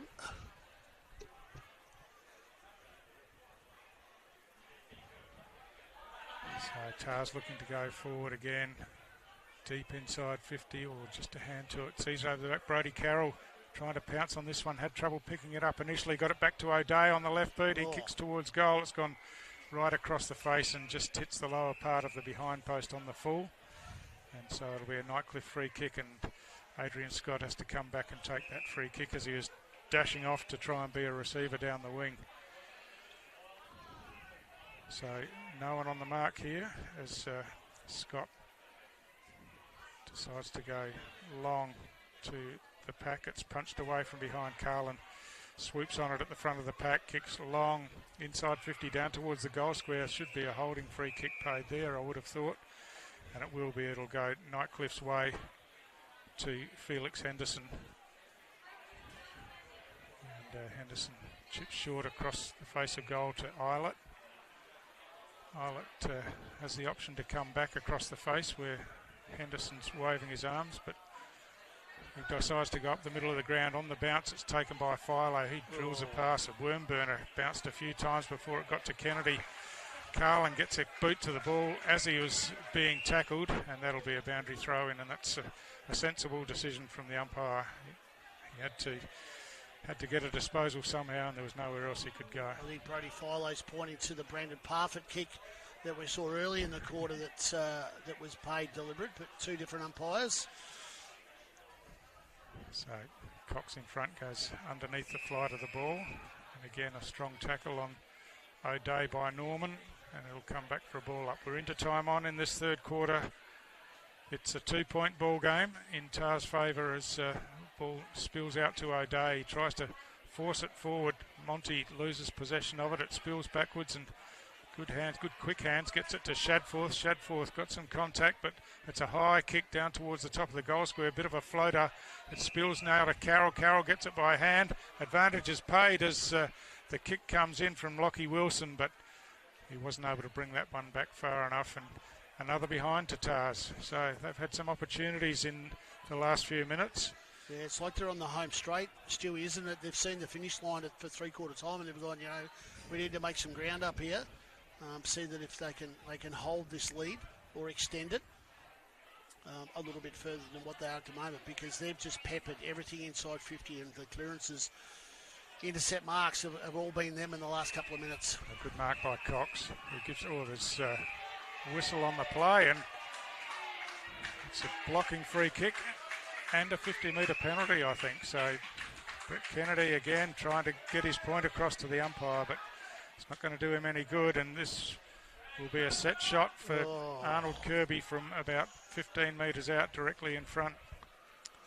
So Nightcliff, I guess, reasonably assumed that the ball was theirs from the mark and were playing on with it, kicking it forward, but umpire said that the free kick was the other way, and so because they played on and kicked it, it's a 50-metre penalty, and Kirby, who's normally a pretty reliable kick from this sort of distance, kicks towards goal, but I knew that would happen as soon as I said it, as he missed to the right-hand side, and Nightcliff would say maybe a bit of justice there. Well, yes, only put that one into the jumping castle. Yeah, look, a little bit ill-discipline again, but we've seen a couple of 50-metre penalties. Well, Nightcliff kicked one early in the first quarter, Stewie, I think it was. Yeah, two, I think. Yeah, off 50-metre penalties. So, yeah, there is a little bit of karma. The karma bus does come back around every now and then. Good mark by Irvin in the middle of the pack there, reaching up. He's looking to bring the ball back into the centre corridor, or hands to the ball. No mark taken. There's a congestion of players around it as Tars try to get it out. They do eventually to Hoare. Hand passes out the back. The kick is affected by the body pressure. Scott taps it out to the advantage of Tardru, who sweeps a hand pass back, and now Nightcliff the chance to bring it out of defence. It's McCarthy again. This time is going to float wide and out of bounds on the full. So Collis keen to get the ball moving quickly. He brings it back into play into the corridor. There's plenty of players back there. Gets out the back, and here's a chance for Tars. Carroll, did he get beat to ball before the goal was scored? Not sure what the umpire's decision. No goal. The siren sounded just before the kick was taken. Tars players aren't convinced, but I think the right call was made, Paul. Yeah, look, looking at the vision, and it's a lot easier for us to see it because we can hear it and see it at the same time. But it was, there wasn't much in it, Stu. But if the game is the score at the end of the game is less than a goal. And Waratahs are on the receiving end of it, there could be a little bit of drama. as we go into three-quarter time, 7-7-49 to 7-3-45. Tars, 4 points up. Stu, we're in for a good one in the last. We are just ground their way in that second quarter to get the advantage and probably look the better side going into three-quarter time. So we'll be back shortly with the final quarter.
Welcome back to Gardens Oval. It's round 16, TIO NTFL Men's Premier League action. 4th versus 5th on the premiership table, and we've got a hot one here at Gardens Oval. It's Waratah by 4 points at three-quarter time. Just clawed their way to the front really in that third quarter after they've been trailing for most of the day. My name's Stu Davis. I'm with Paul Maher. Get to you shortly, Paul, as we're underway again, and first hand on the ball in the middle went to the big fella Riley Irvin, who's had a pretty good day for Tars again. Comes out into space on the near side wing where Adrian Scott runs onto it, does a bit of clever footwork to try and get around the player in front of him, kicks high down the line, almost being held there was the Tars player, but Parfitt got the hand pass forward. There's a chance now for Boldy. Boldy through the hands to Kennedy. Kennedy inside, and it comes to Cox. Cox has a shot at goal, and they're on the scoreboard early in the final quarter. That was terrific build-up, good use of the ball through the hands. They kept having Tars players run into their face, but in the end they got it to Cox, who had a bit of space at the top of the goal square, and he's banged it through to give Nightcliff the lead back early in this final quarter. Yeah, just a weight of numbers then, Stu, wasn't it? There were Tigers all over the place there, and they just kept the hands, just kept going from one set to the other, the quick hands, which always, you know, from a defensive point of view, is that you've got to pick your mark, who you're going to go to. Let's not all go to the ball carrier, and that's what we sort of found, is that every time Waratahs went to the ball carrier, they left a spare on the outside, and Cox finished up with the ball at the end, and just a little shimmy on it and a little snap on it over his right shoulder. And we're only a minute in, and he's given Nightcliff back the lead. Fitzgerald and Irvin in ruck. The ball's hand pass forward. Philo runs onto it, streaming through the centre square. Delivers beautifully inside 50, but the mark's spilt there by Lorna. He's still battling hard at ground level. Tries to get the hand pass out, but Sinnott comes out with it, gets the hand pass forward to Carlin. Carlin drives the ball forward. Jorgensen's got his hand to a few today, but just can't hold on to him, and that one again slipped out the back, and he good second effort to lay the tackle, but the opportunity went missing, and it'll be a ball up. Well, that's that Waratah mistake again, and just watch what Nightcliff may well be able to do with this, because the ball goes back to neutral territory. But it's Tars who bring it away from the stoppage through Carlin. 3 bounces around this near side boundary line, switches it back into the corridor, but that's straight into the hands of his opponent in defence, and Felix Henderson tidies up for Nightcliff as they bring it away round the outer side of the ground. It's one-on-ones everywhere as Boldy cleverly gets a hand pass over the top. If the ball can be picked up, they've got a chance to move the ball forward. Boldy back involved again. Hand passes, knocks it forward into the advantage of Montalban. Montalban kicks long inside forward 50, but that's wide, and too wide and out of bounds on the full next to the behind post. So very interesting third quarter we just saw. It was all Nightcliff, but the back 5 or 7 minutes was all Waratahs. 15 inside 50s in about the last 10 minutes, Stu.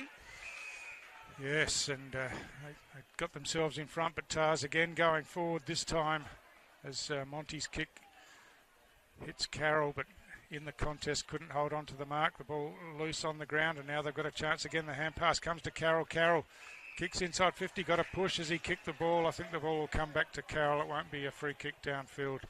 So the push was as he kicked it, and it'll come back to Brodie Carroll with the player on the mark about 5 metres outside the 50-metre line. Carroll looking at options that he has. He's got Big Irvin in the middle of the ground. Doesn't like that. Chips it in short instead, and ball spills from the marking contest. It comes out off the hands into the hands of Tanner Lovell, and Lovell off a foot just swings it across his body and through for an answering goal, and that one was pretty easy as well. Not much pressure on. Well, that's Brodie Carroll's influence on this game, is that every time he gets the ball, he's kicked 3 goals himself, or he's giving an opportunity for one of his forwards. Now, the kick went in. It was a 2-on-1. It went over the head of the first key forward, and then virtually bounced into the hands of Arnold Kirby. A couple of handballs and one out to Lovell again, who that's his second goal that he's kicked from on the outside of the pack there, and kicked another goal. So his form is continuing. But Brodie Carroll is the man. He's the man that had the kick. He drew the free kick, and he's able to have a score assist, as they call them, in for that goal that have just put Waratahs back in front by 4 points. So another very interesting stat that come out of that. There was the clearances in that third quarter too, were 10-5 for Waratahs. Nightcliff going forward again. Parfitt to Norman. Norman keen to play on quickly. Kicks it high into the corridor. Big Cox is down there again, and that's a terrific grab with the pack of players running towards him. And Stanley Cox stood tall and a big reach and just clunked it in the hands directly in front. So it looks like similar to the second quarter, we might have a quarter that opens up scoring-wise. Well, they've left him alone twice now. He finished up standing there by himself when the ball was getting slingshotted around for that handball goal that he kicked just a few minutes ago. And then he's found himself virtually standing there by himself. Had some heat come onto him late, but was still able to take the mark. And he's having a set shot from about 30 metres out. Kick on the way. Goal umpire makes a little bit of ground, but no problem. And it's through for another Nightcliff goal. And the lead is seesawing here as Nightcliff snatch it back, and Stanley Cox kicks his second for the quarter. Well, that's one end of the ground to the other scenario once again there for Nightcliff is that as soon as the ball gets slingshot and gets turned around, is that they're able to make the most of it. So it's something that is well, they've been doing it all day, Stewie. So it's not something out of the ordinary that Tars are going to have to watch out for. But we could be in for a shootout here in the last quarter. It's certainly shaping that way. We're 6 minutes in, and goal for goal as Nightcliff snatch back the lead. Back in the middle of the ground. Irvin reaches over the top, gets his hand to it, but there's no way out there as Boldy lays the tackle, and it's a ball up again. It's through the hands, Nightcliff trying to force it forward. Tardrew on the outside to Philo. Philo's kick, a worm burner along the ground. Beautifully picked up and given by Cox on the outside to Norman, but Norman's kick is astray and out of bounds on the full. But great work from the big fella there, getting down and scooped it up. Yeah, giving the hand pass or taking possession and giving the hand pass in one motion as Barty brings it back into play, but Cox has worked his way into the game again here in the taking a pack mark on the grandstand wing, and he'll thump it back in again for Nightcliff.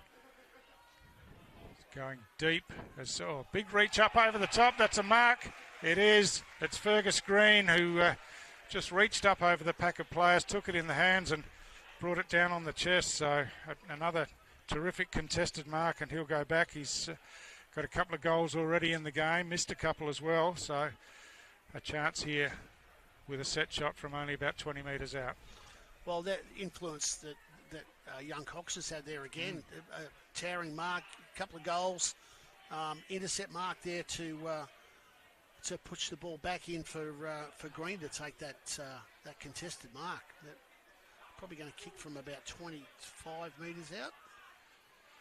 They steered that one straight through the middle, so two in a row to Nightcliff, and they just give themselves a little bit of breathing space early in this fourth quarter, and suddenly it's Tars with the work to do. Well, we spoke just a minute ago about Nightcliff's being able to rebound very, very quickly, intercept marks and assert some ascendancy, and two big contested marks there in their forward 50 resulted in goals. So it hasn't been a good day for forwards. The goals are being kicked by the small players. Now, mind you, Green's just kicked his third, but the likes of Norman and Kennedy were amongst them early, and Henderson. And now it's the big fellas that are asserting some ascendancy late in the game. So from the restart, Irvin gets his hand to the ball. It bounces back to him in the middle of the ground. Gets pushed over as he gets a kick to the ball. It spills out to Monty. Monty kicking to the outer side of the ground, but well picked off by Felix Henderson, who's off and running with the bounce. Hand passes over the top. Wasn't the best one, but it gets paddled back to him, and as he kept running around that outer side now, and a wobbling kick inside forward 50, but the mark spilt and Parfitt pounces on that. He gets slung to the ground in the tackle, spills back out to Henderson on the left boot, kicks it high. Green trying to make his way to the front against Barty. Barty got his hand to the ball, lost his footing. Green back in again, that got the hand pass inboard. Barty picks up, he's tackled strongly.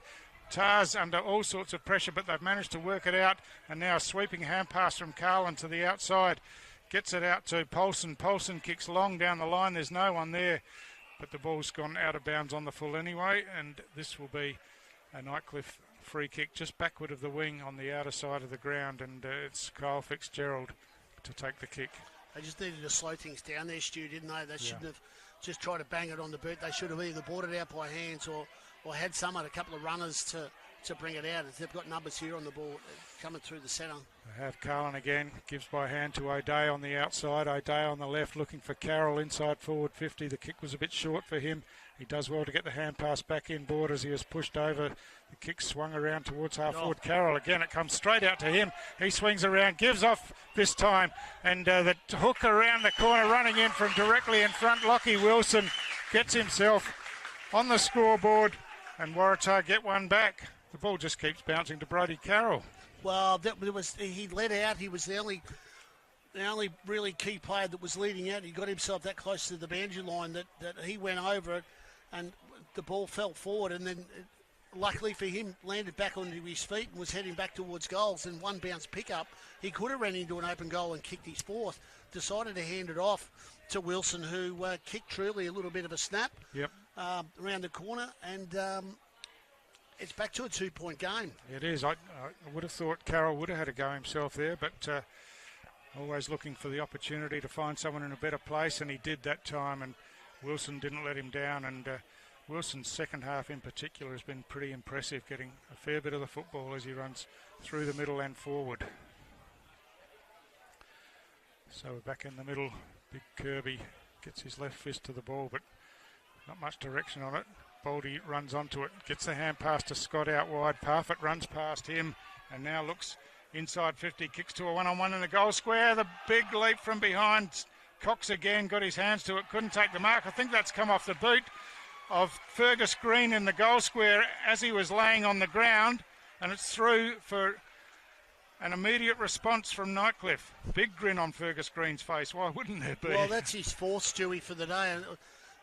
Opportunist goal is the ball, and the 1-2 from Parfitt to get the ball for a start, and he was encroaching on 50, and he was looking for someone, and I think he sort of thought, well, if I run another 3 or 4 metres, I might be able to either get it to the back of the pack or maybe even score myself. And Nightcliff key forwards were able to bring the ball to ground, and Green, the opportunist as he is, he's put through number 4. Well, he's a difficult matchup, isn't he? Because he can take that contested mark, that pack mark, and he's clever at ground level as well. He's very, very good at front and centre. So. And Adrian Scott involved in that build-up again. Just that outside pace has been crucial for Nightcliff as Baldy gets the clearing kick straight down the middle of the ground. Tapped away in that contest. Philo front and centre. Forces it forward. Tardrew hand passes on the outside.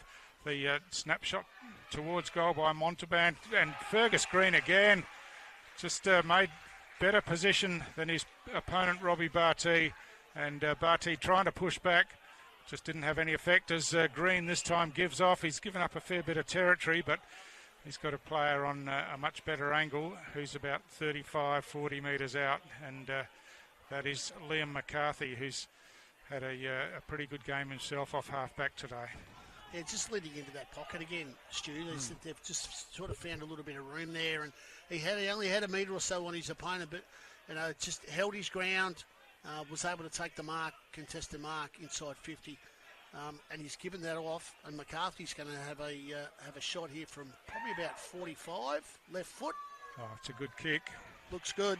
Yeah, it's a good kick, and straight through. And where are we? Almost 14 minutes gone this fourth quarter, and Nightcliff have kicked their 5th goal for the quarter already as the game's opened up again. And Tars will be having nightmares about this because I reckon it was round 3 when they played first up, and the scores were just about level at 3-quarter time, and Nightcliff kicked away to win really comfortably that time at their home ground at Nightcliff. But just Tars having trouble stopping them at the moment. They've kicked 4 of the last 5 goals and 5 of 7 in this final quarter. Yeah, well, in that game at three-quarter time, it was Waratah's by 6 points. Yeah. 53 to 47, and Nightcliff came home with a wet sail and kicked 6. Tars kicked 2 points. Yeah. And here they go again. Parfitt running through the middle of the ground again. This time ducks back out onto the left foot, kicks long. Oh, big leaper down there. It was Green. It got punched away. There's a free kick there for incorrect disposal and some relief for Tars on the outer side of the ground. But they've got to find a way to work the ball as Toma taking the free kick in that back pocket. Just bangs it long to the contest on the outer side of the ground, but Arnold Kirby cleverly takes that mark just inside the boundary line. Now kicks here, looking for and finding Puruntatameri, who took the mark, kept running. He's got a player spare. The free kick downfield has been paid, but the mark was taken anyway. And it's Hutt who has taken the mark, and he'll go back and take the set shot. Been pretty quiet today, isn't he? He has been very quiet. He's been playing on Vile, I would say. As the Viles, as we spoke about earlier, has had the job on most of the key forwards this year. Although Vile's back in the goal square at the moment. So yeah, Hutt worked himself out up the ground, unless they've made a change there. But his kick towards goal, it's going right to the goal line. I think it's just got over. Accuracy is there. It's just got over the line, and that's a good finish from out there. And Toby Hutt, as they say, you don't have to have a good game, you just have to have good moments that contribute, and that was a good one for Toby Hutt. Yeah, little wins are going to do it for you, because, I mean, it was a couple of minutes ago, Waratahs, well, they still need 2 goals to go to win the game at the moment, but before it was 3 goals, so you don't really want it to stretch out any further than that. As the time clock ticks now into nearly 17 minutes, it's still a 2-goal program for Waratahs to be able to win this game. That's right. That's right. The margin back to 8 points as the ball back in the middle of the ground. And umpire Daniel Lancaster, to get us underway again, throws the ball in the air. Up high, Irvin won the hit out. The hands come out to Wilson. Wilson on the left, kicks inside 50 and strong in front. The mark's taken. Ricky Monty it is, with the strong mark inside forward 50, and he'll go back in the set shot, and a couple of quick goals.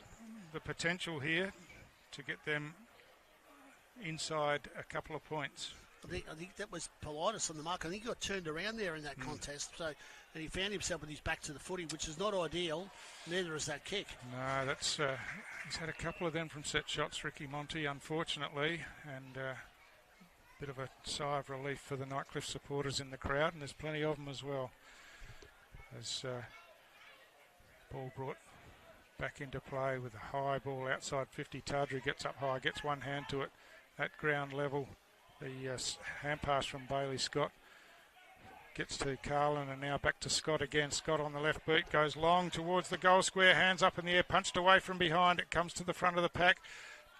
Tars working in a phone box really down there, trying to work the ball into some space. Yeah, I think that's what the call is, but no, there's a conference between field umpire and boundary umpire. Just trying to slow the play down, are they?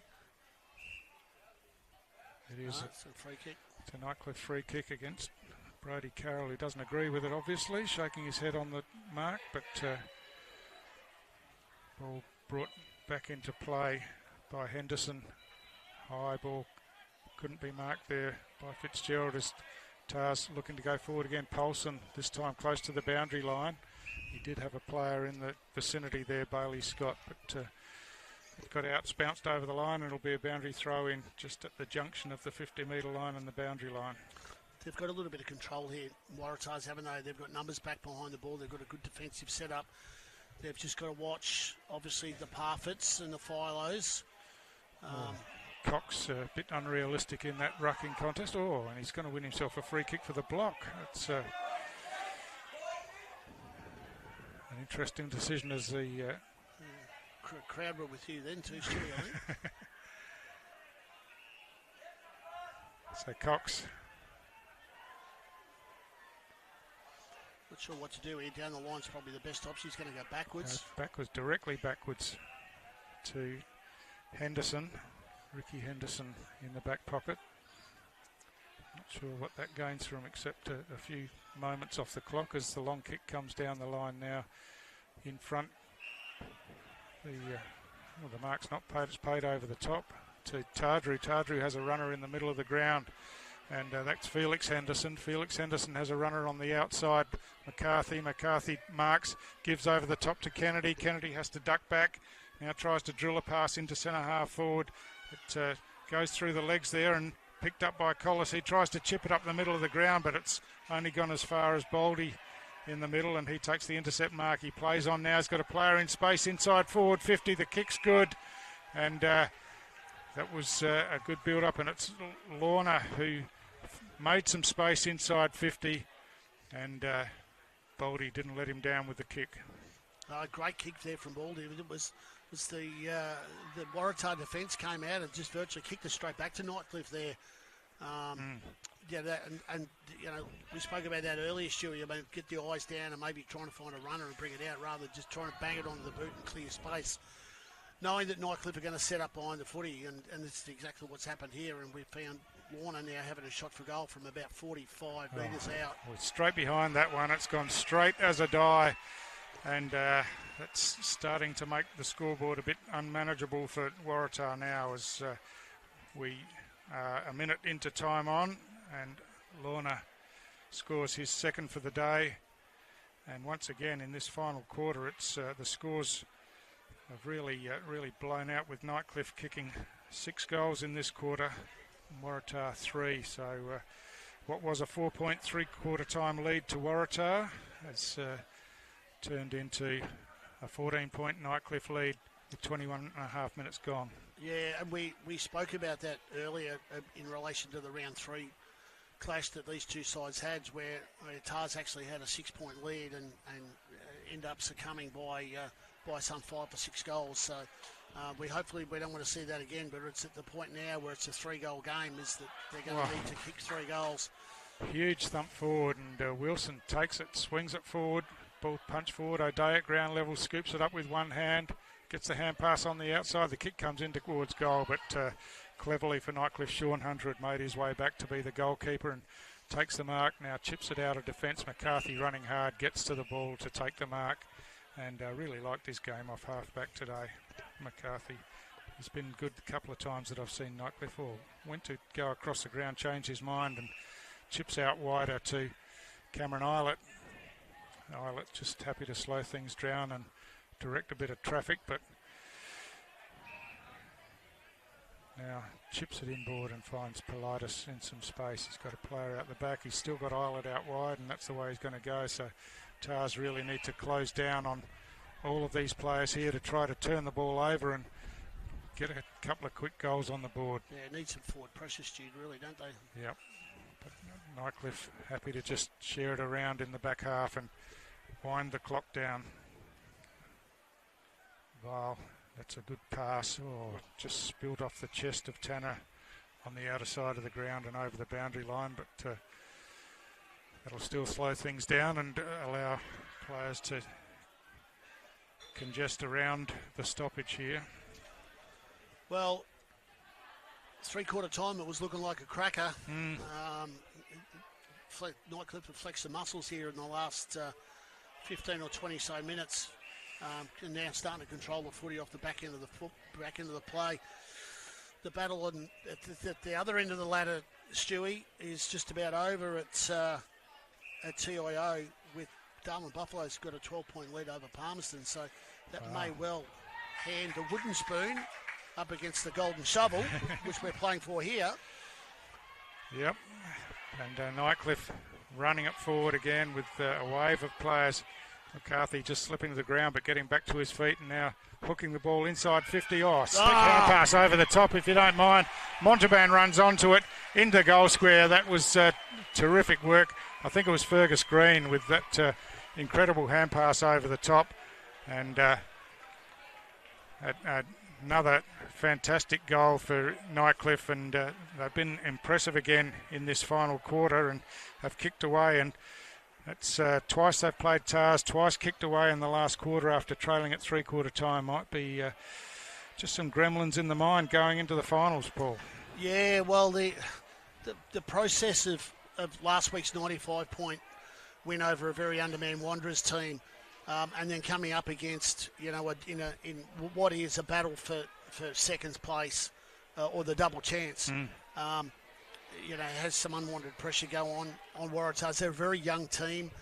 They've brought some experience back with Kirby. They've got some really good, obviously the Collises and of sorts, to control the footy for them. But Nightcliff have just been too good today. They've just been too strong coming out of defence, and then they've managed to put some score on the board. And this guy here, Brandon Parfitt, I think has been the catalyst, because every time he's touched the ball, they've been able to make something of it. He goes along, happy to bomb it long down towards half forward. Ball punched forward from the contest.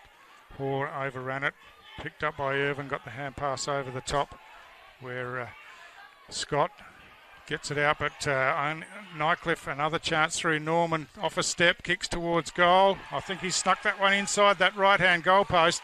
He has, and they're just piling them on now, Nightcliff, and this is getting to be a little bit embarrassing for Tars. It's another last quarter fade out, as we talked about, and Norman this time gets on the board for the second time.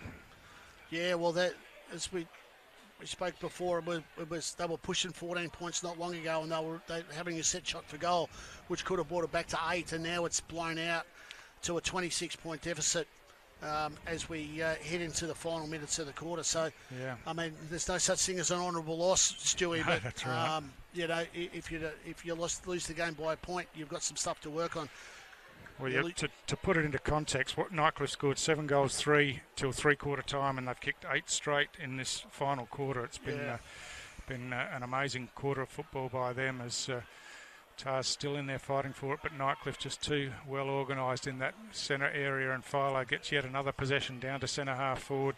No mark taken. It's knocked away, and this time it's Tars with the numbers around the ball if they can work it out. But Scott lays the tackle. The ball's just spilt to ground. Play on's the call. Oh, it's got paid eventually, and I think that was a good decision. And yeah, look, don't underestimate the effect of Adrian Scott back into the side on the wing either. I just think when the game was there to be won, he just gave them a bit of pace on the outside and won a number of possessions and got them going forward. And I think that's what they're going to need up against the Crocs, because the Southern Districts have got, they've got key forwards, they've got very down defenders, they've got 2 of the biggest blokes in the competition in the middle of the ground in the rucks, and they've got some massive run on the outside. So if Nightcliff are going to push them, which they're probably going to come up against in the forward in the finals, it's the outside run of guys like Scott and like Norman and like Kennedy that are going to get them over the line. A terrific set shot goal from outside the 50-metre line. Just got there, and that's 9 straight goals in this final quarter to Nightcliff. It's the floodgates have well and truly opened, and that margin is beyond 5 goals again in this match. 32 points now, which it was not even 28 minutes ago. We were looking at a 4-point deficit. So powerful display from Nightcliff. That's right, really sending a message, I think, to the competition, as they set themselves up for a tilt at the premiership with finals just 3 weeks away. They've got a couple of games that they, on paper, would be expected to win pretty easily, but they're pretty well positioned at this time of the season, as Philo gets another clearance. It falls into the hands of Boldy. His hand pass missed the target. Quick hands by Toma, gets it to Carlin. Carlin running forward out of the centre, kicks down the corridor. Kirby couldn't take the mark. Vile right on his tail, just kicks it off the ground out towards the boundary line. First there for Tars is Kelly. Kelly delivers inside forward 50, and it's Carroll again got a hit after he kicked the ball, I think, but the ball's sailed through for a goal, so I think that that goal will count for Tars. Just a bit of confusion, and Goal. It is a goal, yep. So a good finish. Yeah, the crowd I think they're all out. I think they're over at the casino. But a good effort from Brodie Carroll. That's his fourth goal. As he had some dominating moments earlier in the game. Hasn't had so much of an opportunity in this last quarter. No, well, we spoke about Brodie Carroll earlier on in the game about how we kicked 3 goals just after half time there, and that every time he touched the ball, he was virtually assisting in a goal, or they were able to score and move the ball forward. But on the back end of that, Brandon Parfitt might have been just lurking in the background, going, you know what, this is how I'm going to deal with it. This is how I'm going to move the ball, and maybe he held something back for the last quarter because their dominance has been sensational. Yeah, it has. As ball squirts out. Running onto it was Wilson, couldn't control it, and now the ball caught in underneath. It's going to be a Waratah free kick here. It's taken by O'Day. He's off and running, delivers inside forward 50. Kirby comes out on the lead, couldn't get to it. It was punched away in front as the siren goes to end the game, and a game that was tight for 3 quarters has blown out in the end once again, and a terrific win by 26 points to Nightcliff. Yeah, what a great last quarter from Nightcliff. I mean, the 4-point deficit had everything that was going to resemble a bit of a cliffhanger, or we spoke about it being a shootout, but unfortunately for Waratahs, they were all shooting towards the cemetery end of the ground, and that was Nightcliff with virtually 8 apart from that last kick, was nearly 8 unanswered goals. And well and truly led by Brendan Parfitt, but the dominance in that last quarter is overshadows everything that Waratahs had done very, very gallantly all day. But it may well just give us the indication as to maybe how much further Nightcliff and Districts are above the balance. Tiwi today, Southern Districts cleaned up Tiwi today fairly easily by 6 or 7 goals. So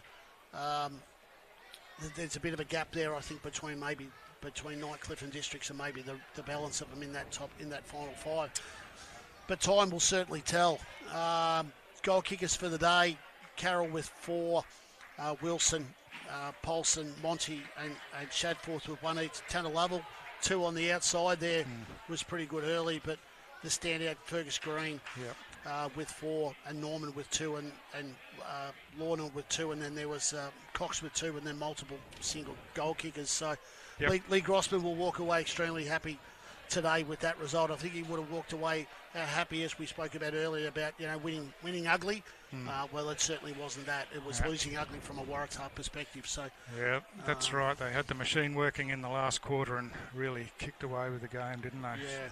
So that's it from Gardens Oval. It's a big last quarter by Nightcliff to steamroll away and win by 26 points and seal themselves into second spot as we go into the last couple of rounds of the minor round in the 2024-25 TIO NTFL season. But really impressive performance by Nightcliff, and Waratah, a little bit of homework to do, but they've got a chance to fine-tune that in a couple of weeks to come, and they will definitely play finals football. There's no question about that. So it's been terrific bringing the game to you from Gardens Oval. Thanks, Paul.